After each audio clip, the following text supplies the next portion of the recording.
People sometimes ask me what my first memory is.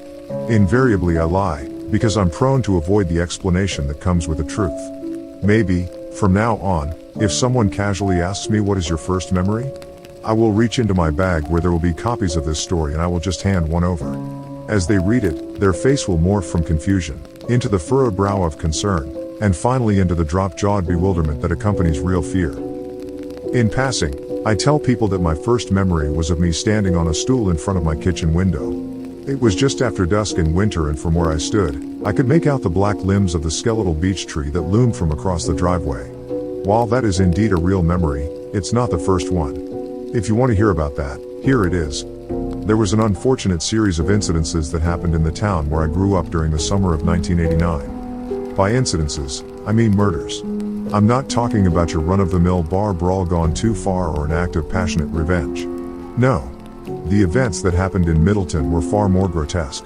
Even more so because the victims were children. I don't remember the heat wave that had swept Middleton that summer, the pink droplets of melted ice cream on the simmering pavement, or old men reclined in overstuffed chairs in shady living rooms. These precious details were told to me through family members and friends of my parents. They all, to this day, say that it was the hottest summer they have ever lived through.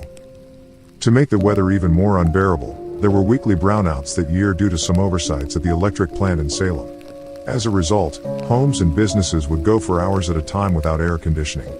Popsicles were promptly sold out in every business afternoon. Magazines and newspapers weren't read that summer. They were bought to be used as makeshift fans. It seemed that the only place where air conditioning still remained during these outages was the car. I've been told by relatives that it was not uncommon during that summer to find neighbors lounging back in their parked cars with the windows up, drinking a beer and listening to the radio.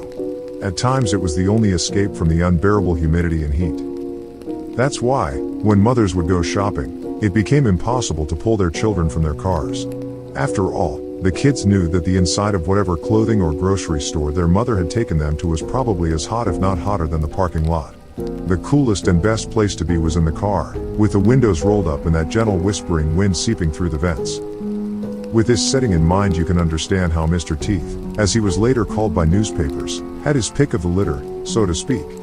He knew that in any given lot outside of a busy grocery or department store, there would be at least 2 or 3 cars where the children had been left inside. One such car was parked outside of the Market Basket on the afternoon of June 3rd. Within sat Jeremy Hager, a freckled 8-year-old with a penchant for action figures. When Jeremy's mother returned from her quick dash for butter, she found the back right door of the vehicle ajar, a Darth Vader doll left abandoned on the back seat. News of the disappearance radiated through the town over the following week up until the day when a jogger noticed a small black Reebok laying in the grass on the edge of the reservoir. Not long afterward, Jeremy's body was pulled from the brown water and sent to the morgue. It was there that doctors noted what appeared to be bite marks on the boy's arms and neck. Victim number 2 was Amanda DeMiller, a girl of 7 who had fallen asleep on her way home from shopping with her mother on July 18th. As was common in those days, a parent might leave their sleeping child in the car once at home. Britta DeMiller, Amanda's mother, later told police that with the house being as hot as it was, she had thought that Amanda would sleep better in the car with the sliding side door left open. At some point Mrs. DeMiller looked out the window to see that Amanda was no longer in her seat. The family lived on a fairly wooded road leading into the forests of Middleton. Neighbors were widely separated from one another. Mr. and Mrs. DeMiller spent all of that night scouring the narrow back roads, knocking on the doors of the occasional houses. After only a 3-day search, a local boy found Amanda's body slumped in the corner of his treehouse. Her throat was purple from strangulation and covered with bite marks. Her shoes were on the wrong feet. Anyway, that's how the story goes.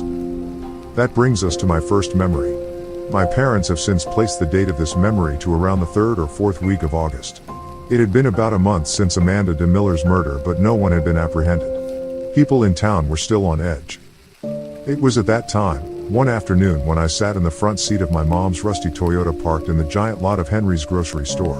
I remember that there was a car parked on either side of my mother's, and in front of the Toyota was one of those corrals for shopping carts. There was music playing quietly on the radio, Madonna maybe, and my hands were sticky from eating candy. You may wonder how, with all of the horrors that had plagued Middleton that summer, my mother could have left me alone in the car. The fact is, she hadn't. My older brother, Stephen, age 12 at the time, had been designated as my temporary guardian while she made an emergency stop for flour. It was this temporary guardian who decided that this was the perfect opportunity to run to the bookstore nearby to buy a deck of collectible cards. Before he dashed out of the back seat, I remember him saying something like, "Don't go anywhere." So there I sat, waiting for one or both of my family members to return. It was then that I saw him, and it's this part which is clear even to this day. The halogen lamps had just come on all across the lot. They cast the greenish glow from just being turned on. The sky beyond the pines that bordered the market was streaked with pink and purple. It must have been around 7:30. I remember first seeing him, standing there some 30 feet from the front of our car. Almost instantly, the music from the radio faded from my ears along with the sharp rattle of carriage wheels on the old pavement.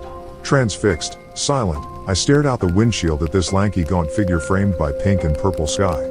Through a curtain of greasy black hair falling across his brow, I discerned a single eye. It seemed to sort of take on the green glow of those halogen lights. He tilted his head back a bit and the hint of a smile danced across his thin lips. He must have stood and stared through the windshield at me, transfixed and spellbound as I was, for one whole minute. He then started a slow walk over to my side of the car, never taking his eye from mine. Once he was outside my door, he looked down his long beak-like nose at me. Then looking around, he began to wiggle the handle. "Open up," he said, looking down at me again. I just stared at him without saying anything. Again, "Open up." His long skeletal fingers left the door handle and started to dance across my window, tapping here and there. He crouched down so that he was at my level and started a sort of puppet show with his hands. His dirty fingers dashed across the glass like great pale spiders in a deadly battle. He looked at them and laughed, making hissing and growling sounds. As he made these sounds, his mouth opened up into a full grin and I had a look inside, at rows of long yellow teeth. They are, to this day, the longest and largest teeth I've ever seen. There were gaps between them and they reminded me vaguely of dirty piano keys. He seemed to be completely immersed in his spider battle, giggling and clawing at each of his hands. At one point, he noticed that my window was open just a crack at the top. He looked at me grinning with those mighty teeth and crawled one of his hand spiders up to the space. I was openly sobbing at this point. He managed to squeeze the tips of 4 fingers through the opening. I caught a greasy whiff of unwashed clothes mingled with the sweet scent of blood. "Come on. Open up," he said, in a whiny, pleading voice. "Open up." He said this same sentence in a dozen different voices, from a girly voice to a thick lumberjack one. By sheer luck, the woman who was parked on the passenger side of our car returned with all 4 of her noisy kids in tow. Upon seeing her, the man scurried off in a ducked walk towards the cart corral where he smoothly stood up straight and walked off into the parking lot, but not before looking over his shoulder, gnashing those massive teeth, and catching me with one final blood-chilling stare. The memory ends there. It was later explained to me that my brother had returned to the car to find me crying hysterically. No matter what he said to calm me through the glass, apparently, I wouldn't unlock the doors. My mother returned soon after. She said that all I could manage to say through thick sobs was, "There was a man." I just kept repeating it for hours after that. There was a man. Like the insufferable heat, so too did the Middleton murders come to an end with the changing of the seasons. Just 2 weeks after my parking lot encounter, the child killer, who was later identified as Raymond Sandler, age 29, was caught after taking a young girl from a birthday party at a roller rink in Beverly. A worker on his coffee break at the adjacent gas station saw a thin man lead the girl out the back door of the rink and attempt to force her into a red car. The worker called the cops and the car was pulled over on Route 128 just outside of Gloucester. While I don't remember it, I first made the connection between the man in the parking lot and Mr. Teeth by seeing my father's newspaper on the coffee table the day after Sandler's capture. There, in a large blown-up black and white, was the same ghastly face I'd seen just inches from mine with only a layer of glass separating us. Apparently, I didn't make it to school the day I saw that newspaper on account of I couldn't stop screaming. Knowing that I had almost been a victim myself, my family and people around Middleton weren't willing to tell me anything about the killer once I grew curious, years later. I suppose they didn't want to freak me out more than I already was. So, in high school, I did some of my own research. I learned that the Boston Globe had first coined the nickname Mr. Teeth both on account of Sandler's unusually large incisors and his habit of biting the skin of his victims. His means of killing was almost exclusively strangulation.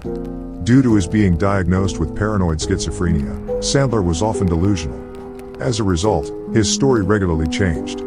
However, after being asked several times, the number of murders he confessed to, while varying, never went above 10. It was also noted in research on Sandler that he only hunted in the summertime. Some speculated that this was because of the easy access to children who had been left in cool cars while their parents went into shop.